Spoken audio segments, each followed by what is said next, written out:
السلام عليكم ورحمة الله وبركاته. Zikir jahar setelah sholat. Telah diriwayatkan kepada kami, dalam Sahih Al-Bukhari dan Sahih Muslim, dari Ibnu Abbas, beliau berkata, "Aku mengetahui bahwa salat Rasulullah Shallallahu Alaihi Wasallam telah selesai ketika terdengar suara takbir." Dalam riwayat Muslim disebutkan, kami mengetahui. Dalam riwayat lain dalam Sahih Al-Bukhari dan Muslim, dari Ibnu Abbas, sesungguhnya mengeraskan suara ketika berzikir selesai salat wajib telah dilakukan sejak masa Rasulullah. Ibnu Abbas berkata, "Saya mengetahui bahwa mereka telah selesai melaksanakan salat ketika saya mendengarnya." Hadis riwayat Al-Bukhari dan Muslim. Pendapat Syekh Ibnu Utsaimin. Penanya berkata, "Syekh yang mulia, apa hukum mengangkat suara berzikir setelah salat wajib?" Syekh Ibnu Utsaimin menjawab, "Sunnah, kecuali jika di samping Anda ada seseorang yang menyempurnakan salat, dan Anda khawatir jika Anda mengangkat suara, Anda akan mengganggunya. Maka jangan keraskan suara Anda." Penanya berkata, "Dalilnya Syekh?" Syekh Ibnu Utsaimin menjawab, hadis Abdullah bin Abbas dalam Sahih Al-Bukhari. Mengangkat suara berzikir ketika setelah selesai salat wajib telah ada pada masa Rasulullah Shallallahu Alaihi Wasallam. Saya mengetahui salat telah selesai dengan itu. Keutamaan zikir jahar beramai-ramai. Hadis-hadis tentang zikir beramai-ramai. Dari Abu Hurairah, ia berkata, Rasulullah Shallallahu Alaihi Wasallam bersabda, "Sesungguhnya Allah Subhanahu wa Ta'ala memiliki para malaikat yang berkeliling di jalan-jalan mencari ahli zikir. Apabila para malaikat itu menemukan sekelompok orang berzikir, maka para malaikat itu saling memanggil, 'Marilah kamu datang kepada apa yang kamu cari.' Para malaikat itu menutupi majlis zikir itu dengan sayap-sayap mereka hingga ke langit dunia. Tuhan mereka bertanya kepada mereka, Allah Maha mengetahui daripada mereka, apa yang dikatakan hamba-hambaku?" Malaikat menjawab, "Mereka bertasbih mensucikanmu, bertakbir mengagungkanmu, bertahmid memujimu, memuliakanmu." Allah bertanya, "Apakah mereka pernah melihat aku?" Malaikat menjawab, "Demi Allah, mereka tidak pernah melihat engkau." Allah berkata, "Bagaimana jika mereka melihat aku?" Para malaikat menjawab, "Andai mereka melihatmu, tentulah ibadah mereka lebih kuat, pengagungan mereka lebih hebat, tasbih mereka lebih banyak." Allah berkata, "Apa yang mereka mohon kepadaku?" Malaikat menjawab, "Mereka memohon surgamu." Allah berkata, "Apakah mereka pernah melihat surga?" Malaikat menjawab, "Demi Allah, mereka tidak pernah melihatnya." Allah berkata, "Bagaimana jika mereka melihatnya?" Malaikat menjawab, "Andai mereka pernah melihat surga, pastilah mereka lebih bersemangat untuk mendapatkannya, lebih berusaha mencarinya dan lebih hebat keinginannya." Allah berkata, "Apa yang mereka mohonkan supaya dijauhkan?" Malaikat menjawab, mereka mohon dijauhkan dari neraka. Allah berkata, apakah mereka pernah melihat neraka? Malaikat menjawab, demi Allah, mereka tidak pernah melihatnya. Allah berkata, bagaimana jika mereka pernah melihatnya? Malaikat menjawab, pastilah mereka lebih kuat melarikan diri dari neraka dan lebih takut. Allah berkata, aku persaksikan kepada kamu bahwa aku telah mengampuni orang-orang yang berzikir itu. Ada satu malaikat berkata, ada satu di antara mereka yang bukan golongan orang berzikir. Mereka datang karena ada suatu keperluan saja. Allah berkata, mereka adalah teman duduk yang tidak menyusahkan teman duduknya. Hadis riwayat Al-Bukhari, Muslim, At-Tirmidzi dan Ahmad bin Hanbal. Hadits kedua, yang membahas tentang zikir. Dari Jabir, ia berkata, Rasulullah Shallallahu Alaihi Wasallam keluar menemui kami. Ia berkata, wahai manusia, sesungguhnya Allah Subhanahu wa Ta'ala memiliki sekelompok pasukan malaikat yang menempati dan berhenti di majlis-majlis zikir di atas bumi. Maka nikmatilah taman-taman surga. Para sahabat bertanya, di manakah taman-taman surga itu? Rasulullah Shallallahu Alaihi Wasallam menjawab, majlis-majlis zikir. Maka pergilah, bertenanglah dalam zikir kepada Allah, dan jadikanlah diri kamu berzikir mengingat Allah. Siapa yang ingin mengetahui kedudukannya di sisi Allah, maka hendaklah ia melihat bagaimana kedudukan Allah bagi dirinya. Sesungguhnya Allah menempatkan seorang hamba di sisinya, sebagaimana hamba itu menempatkan Allah bagi dirinya. Hadis riwayat Al-Hakim dalam Al-Mustadrak. Komentar Imam Al-Hakim terhadap hadits ini. Hadis ini sanadnya sahih, tapi tidak disebutkan Imam Al-Bukhari dan Muslim dalam kitab mereka. Hadis ketiga, yang membahas tentang zikir. Dari Anas, ia berkata, Rasulullah Shallallahu Alaihi Wasallam bersabda, apabila kamu melewati taman surga, maka nikmatilah. Para sahabat bertanya, wahai Rasulullah, apakah taman surga itu?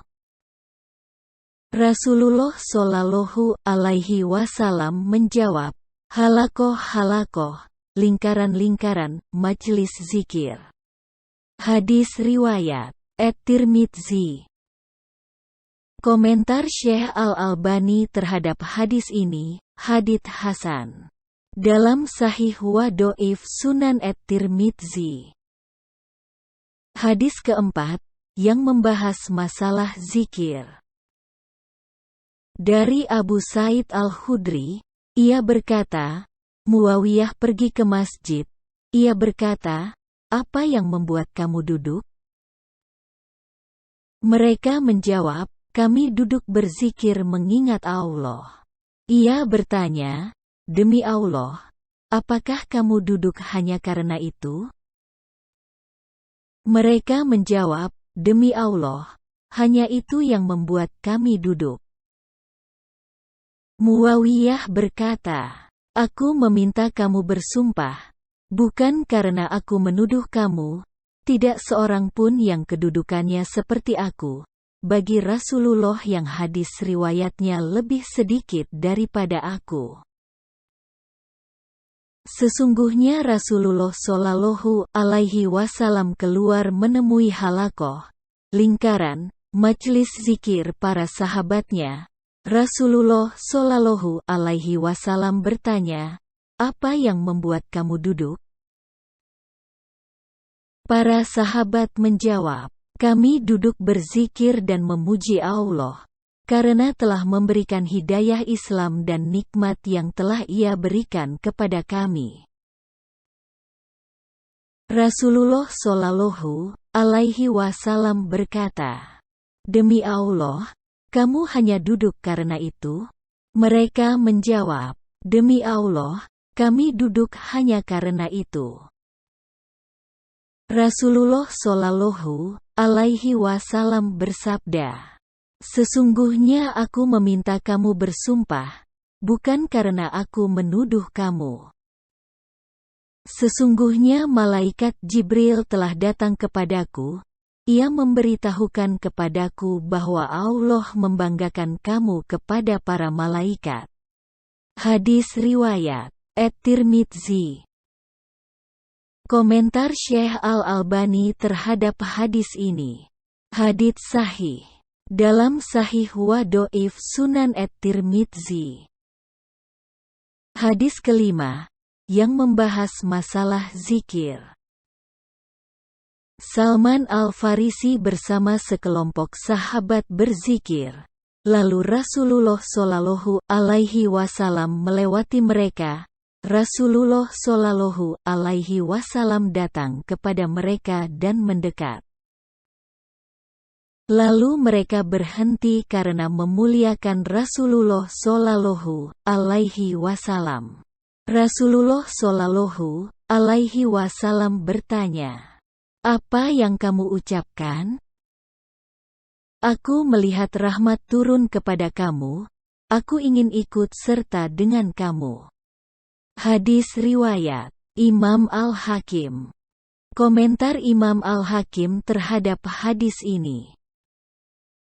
Ini hadis sahih, tidak disebutkan Imam Al-Bukhari dan Muslim dalam kitab mereka. Komentar Imam Az-Zahabi. Komentar Imam Az-Zahabi dalam kitab At-Talhish. Hadis sahih. Hadis ke-6, yang membahas masalah zikir. Dari Abdullah bin Az-Zubair, ia berkata, Rasulullah Shallallahu Alaihi Wasallam apabila telah salam dari salat, ia mengucapkan dengan suara yang tinggi. Komentar Syekh Al-Albani dalam Misikat Al-Mashabi. Hadits sahih. Hadis ke-7, yang membahas masalah zikir. Dari Abu Hurairah, ia berkata, Rasulullah Shallallahu Alaihi Wasallam bersabda, Allah Subhanahu wa Ta'ala berfirman, "Aku menurut prasangka hambaku kepadaku. Aku bersamanya ketika ia berzikir mengingat aku. Jika ia berzikir sendirian, maka aku menyebutnya di dalam diriku. Jika ia berzikir bersama kelompok orang banyak, maka aku menyebutnya dalam kelompok yang lebih baik dari kelompok mereka. Jika ia mendekat 1 jengkal kepadaku, maka aku mendekat 1 hasta kepadanya. Jika ia mendekat 1 hasta, maka aku mendekat 1 lengan kepadanya. Jika ia datang berjalan, maka aku akan datang kepadanya dengan berlari."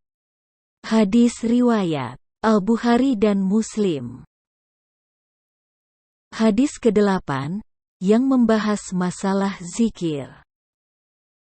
Sesungguhnya mengeraskan suara ketika berzikir setelah selesai salat wajib sudah ada sejak zaman Rasulullah Shallallahu Alaihi Wasallam. Ibnu Abbas berkata, "Aku tahu bahwa mereka telah selesai salat ketika aku mendengarnya, zikir dengan suara jahar." Hadis riwayat Al-Bukhari dan Muslim. Hadis ke-9, yang membahas masalah zikir. Tidaklah sekelompok orang berzikir mengingat Allah, melainkan para malaikat mengelilingi mereka, mereka diliputi rahmat Allah. Turun ketenangan kepada mereka dan mereka dibanggakan Allah kepada para malaikat yang ada di sisinya. Hadis riwayat Imam At-Tirmidzi. Komentar Syekh Al-Albani dalam Sahih wa Dhaif Sunan At-Tirmidzi. Hadis sahih.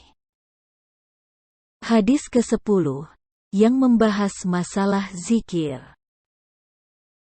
Dari Anas bin Malik, dari Rasulullah Shallallahu Alaihi Wasallam, beliau bersabda, sekelompok orang berkumpul berzikir mengingat Allah, tidak mengharapkan kecuali keagungan Allah.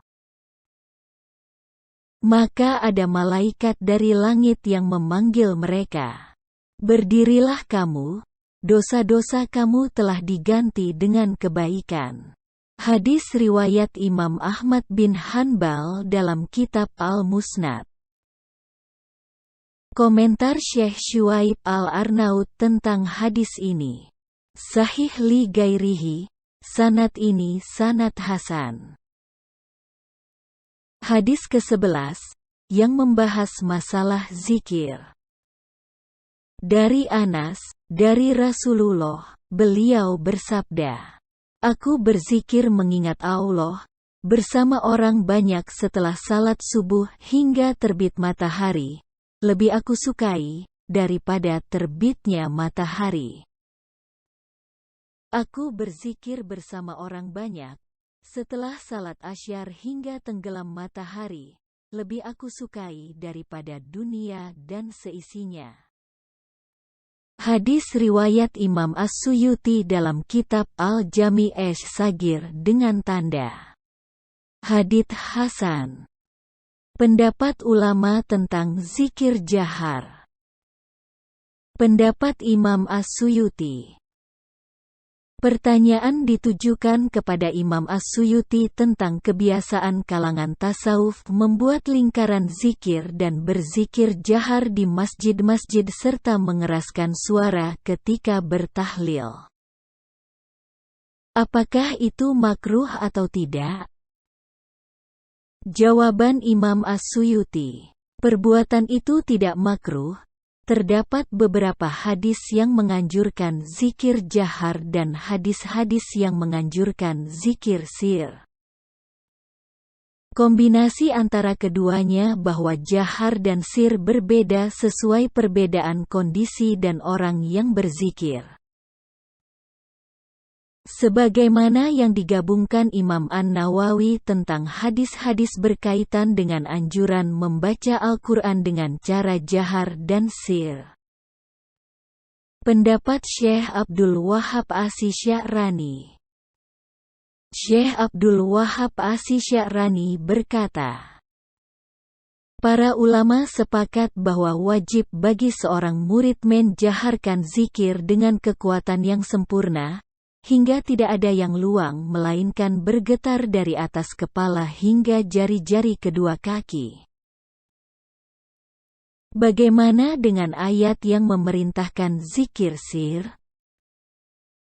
Imam As-Suyuti memberikan jawaban dalam kitab Natijat Al-Fikr fi Al-Jahar bi Az-Zikr. Pertama, ayat ini turun di Mekah.